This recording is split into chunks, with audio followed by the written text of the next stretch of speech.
Salam sejahtera untuk kita semua. Semoga yang sedang menonton video saya selalu diberikan kesehatan dan selalu dalam lindungan Tuhan Yang Maha Esa. Perkenalkan, saya Thais Destianti, mahasiswi jurusan Accounting di Trisakti School of Management. Pada kesempatan kali ini saya akan mempresentasikan satu topik, yaitu Mental Revolution in Soft Skill.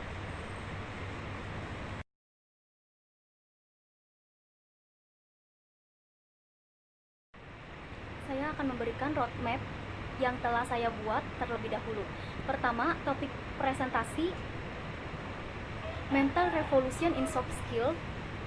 Tujuan presentasi pertama, mengajak audiens untuk merubah mental yang biasa menjadi mental juara dan mempraktikkan revolusinya.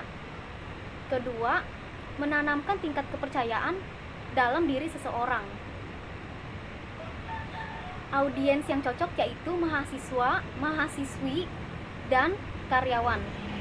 Pesan utamanya adalah pentingnya mempraktikkan mental revolusi dengan nyata agar terdapat mental juara di setiap individu, baik dalam dunia kerja, dunia kampus, dan dunia tempat tinggal kita sehari-hari. Why menggunakan alternatif pilihan, what yang menjadi konteksnya yaitu definisi mental revolution, cara menjadi people yang bermental juara, study case Thomas Alva Edison.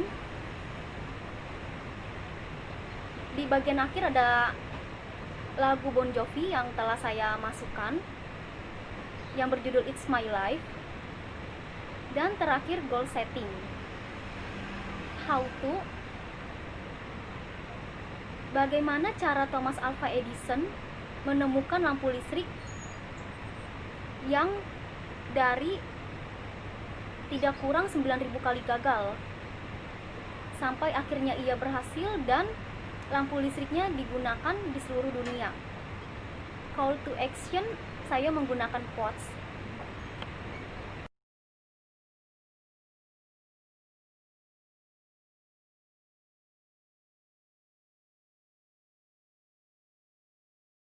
Selanjutnya masuk ke dalam bagian why, yaitu di sini menggunakan dua alternatif pilihan. Yang sebelah kiri itu bermental baja, medan berat dan tantangan bertubi tersedia hanya untuk people yang bermental baja dan bertekad untuk sukses. Dan tanyakan pada diri sendiri, apakah saya itu bermental baja atau bukan. Jadi menurut saya mental baja itu termasuk dalam kategori mental juara, karena di dalamnya terdapat karakter jujur, sabar, terus juga semangat, tidak mudah putus asa. Semua itu ada di dalam mental baja.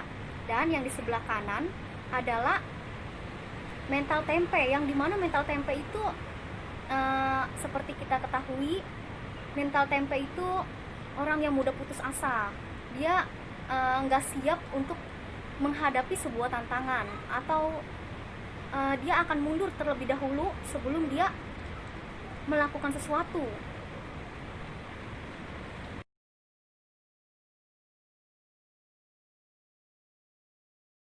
Sekarang masuk ke dalam definisi revolusi mental. Revolusi mental adalah upaya mencetak people terdidik yang memiliki motivasi prestasi seperti etos kemajuan, disiplin, etika, motivasi berprestasi, dan berpandangan optimis, inovatif, dan juga produktif. Yang berarti juga merupakan suatu perubahan yang dilakukan secara cepat dan menuju ke arah yang lebih baik.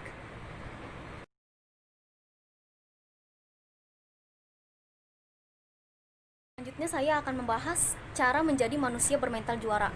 Pertama, menanamkan pendidikan karakter yang kuat. karakter seperti apa yang ditanamkan? Kalau menurut saya tuh bisa seperti karakter kejujuran, kedisiplinan, karakter bertanggung jawab, konsistensi, semangat yang tinggi, dan masih banyak lagi yang pasti kalian juga tahu. Yang kedua, mengimplementasikan karakter tersebut. Jadi ketika kita sudah tahu nih karakter apa yang diperlukan untuk menjadi mental juara, ya itu tinggal langsung diterapkan saja. Contohnya ketika lagi mengikuti lomba, di dalam uji kompetensi apapun, kita pasti sudah mempunyai karakter yang mental baja, karakter yang tidak mudah putus asa di dalam sebuah prosesnya. Yang ketiga itu adalah bersedia untuk berusaha agar tercapainya goal setting. Goal settingnya itu misalnya menang di dalam sebuah perlombaan yang kita ikuti. Berusaha mencapainya dengan cara apa? Belajar terus menerus. Contohnya, bekerja sama di dalam sebuah tim dengan baik. Sebelum lomba dimulai kita sudah belajar bareng. Yang keempat, mengontrol emosi atau mengendalikannya. Karena dengan kita dapat mengendalikan emosi dengan baik, kita akan lebih fokus dalam mengerjakan sesuatu.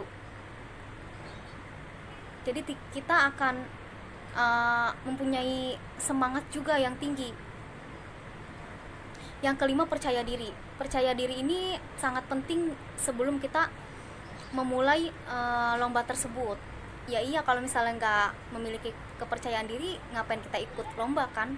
Yang keenam itu adalah memotivasi diri. Jadi ketika kita contohnya gagal di dalam sebuah perlombaan,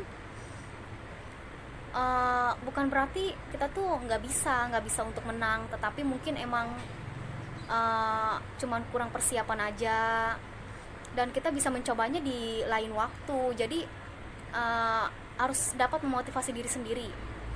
Sama seperti study case yang akan saya bahas, study case-nya Thomas Alva Edison.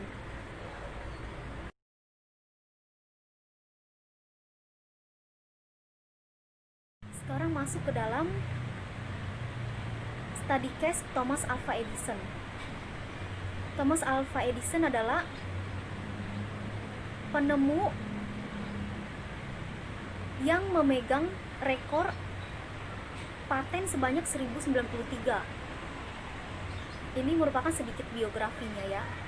Jadi patennya itu banyak banget. Ia lahir di Amerika Serikat, tepatnya di Milan. Ia anak dari Samuel dan Nancy. Suatu hari gurunya mengirimkan surat kepada Nancy, dan di dalam surat tersebut tertulis bahwa sang guru meminta anaknya si Thomas itu untuk dikeluarkan dari sekolah.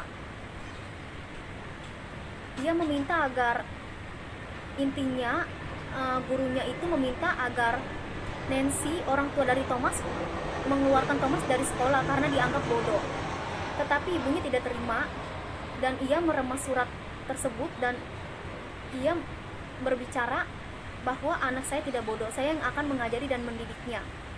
Dan benar, ucapan itu bukanlah sebuah kalimat biasa, tetapi sebuah doa, dan doa itu terjadi. Dan Thomas itu akhirnya di usianya 32 tahun, di tahun 1879, ia dapat menciptakan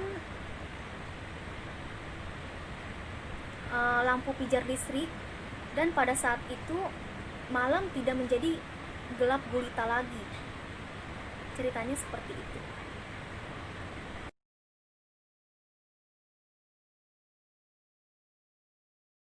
Selanjutnya saya akan membahas how to, bagaimana cara Thomas Alva Edison akhirnya berhasil dengan proses yang cukup bukannya cukup panjang lagi sih ya, tapi sangat panjang.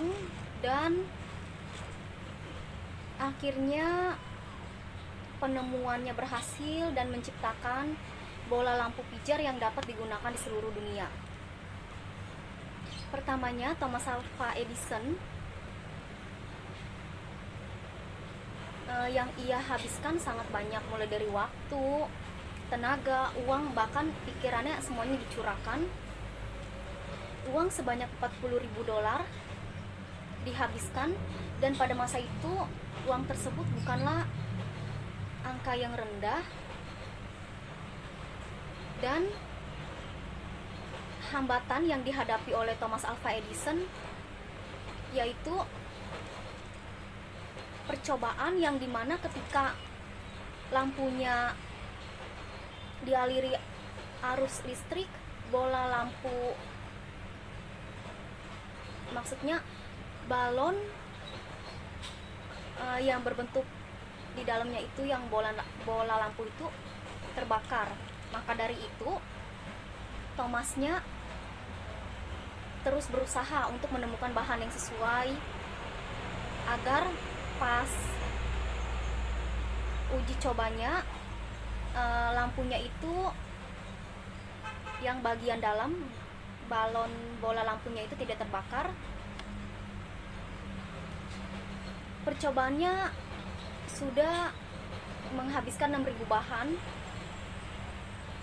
dan ia terus berusaha, dan ia fokus dengan bahan pijar yaitu filamen karbon, yang membuat sukses di tahap tes pertamanya di tanggal 22 Oktober tahun 1879. Lampu tersebut mampu bertahan 13,5 jam. Dan di tanggal 4 November tahun 1879,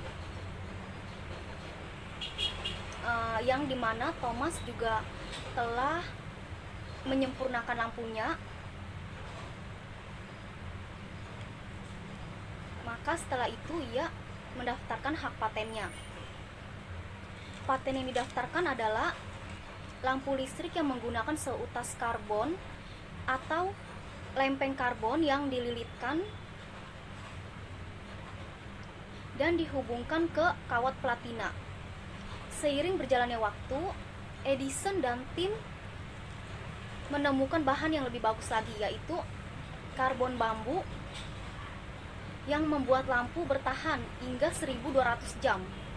Di Januari tahun 1880, Edison mendirikan perusahaan untuk mendistribusikan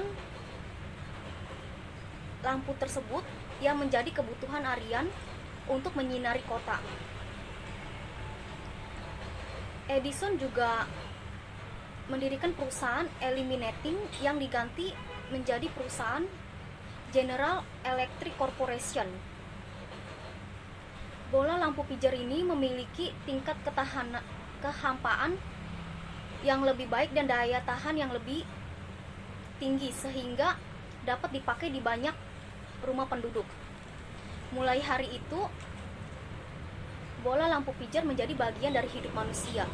Manusia menggunakannya untuk lampu di rumah, penerangan di jalan, lampu mobil, dan juga lampu senter. Dan pada saat itu juga mendorong perkembangan jaringan listrik, dan lahirlah lampu pijar listrik pertama kali, dan mulai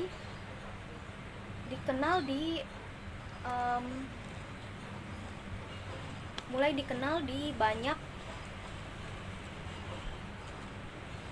tempat, bahkan di seluruh dunia, bukan di banyak tempat lagi.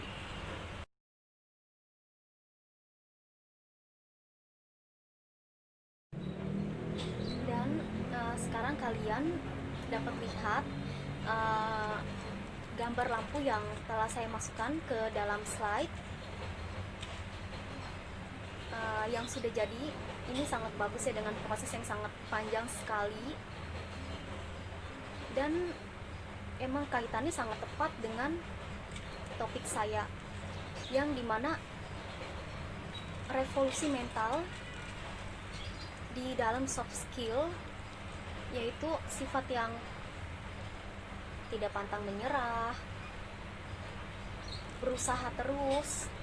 Istilahnya dia berusaha terus meskipun mengalami banyak kegagalan.